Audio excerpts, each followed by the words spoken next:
റാസിനോ, ഈ ഫ്രൂട്ടിൻ്റെ പേരെന്താണ്? ഓക്കെ, അപ്പം ഞങ്ങൾ ജബോട്ടിക്കാബ പൊട്ടിക്കാൻ പോവാണ് കേട്ടാ. ജബോട്ടിക്കാബയിൽ റെഡ് ഹൈബ്രിഡ് എന്ന് പറഞ്ഞ വെറൈറ്റിയാണിത്. ഇങ്ങനെയാണ് ഫ്രൂട്ട് പിടിക്കുക.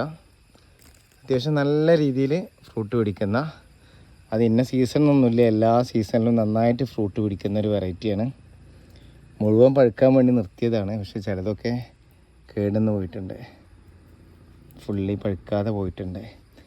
ഇതിനുള്ള ഒരു പ്രശ്നം എന്ന് പറഞ്ഞാൽ ഉറുമ്പിൻ്റെ ശല്യം വരും. പഴുക്കുന്ന സമയത്തേ ഉറുമ്പ് നന്നായിട്ട് വന്നിട്ട് കഴിക്കും ഇത്. അപ്പോൾ ഉറുമ്പിന് തിന്നാൻ കിട്ടുന്നതിന് മുന്നേ തന്നെ നമ്മൾ വിഷമൊക്കെ അടിച്ചു കഴിഞ്ഞാൽ ഉറുമ്പൊന്നും വരില്ല, പക്ഷെ നമുക്ക് കഴിക്കാനുള്ളതല്ലേ, അപ്പോൾ അങ്ങനെ പറ്റൂല. ഓക്കെ, ഫ്രൂട്ട് പിടിക്കാൻ ഒരാളൊക്കെ ഇവിടെ വന്നിട്ടുണ്ട്.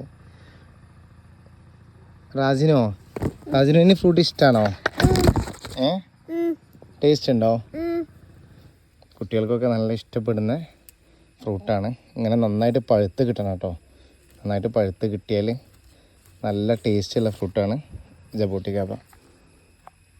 ഇങ്ങനെ ക്ലസ്റ്ററായിട്ടാണ് പിടിക്കുക. ഇനിയിപ്പോൾ ഇത് പൊട്ടിച്ച് കഴിഞ്ഞാൽ ഉടനെ തന്നെ അടുത്ത ഫ്ലവറിങ് ടൈം വരും.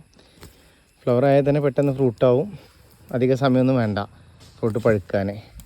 അങ്ങനെ നമുക്ക് ഇടയ്ക്കിടയ്ക്ക് ഫ്രൂട്ട് കിട്ടുന്ന ഒരു പ്ലാന്റാണ് ഇത് കേട്ടോ.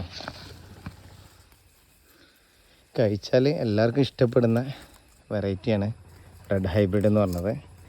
ഈ രീതിയിൽ പഴുത്ത് കിട്ടണം. ഈ രീതിയിൽ പഴുത്ത് കിട്ടിയാൽ സ്കിന്നിൻ്റെ പുളിപ്പൊക്കെ കുറയും. അല്ലെങ്കിൽ പഴുക്കാതെ കഴിച്ചു കഴിഞ്ഞാൽ സ്കിന്നിനൊരു പുളിരുചിയായിരിക്കും ഉണ്ടാവുക.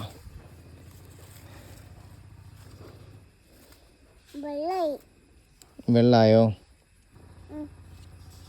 ഓക്കെ,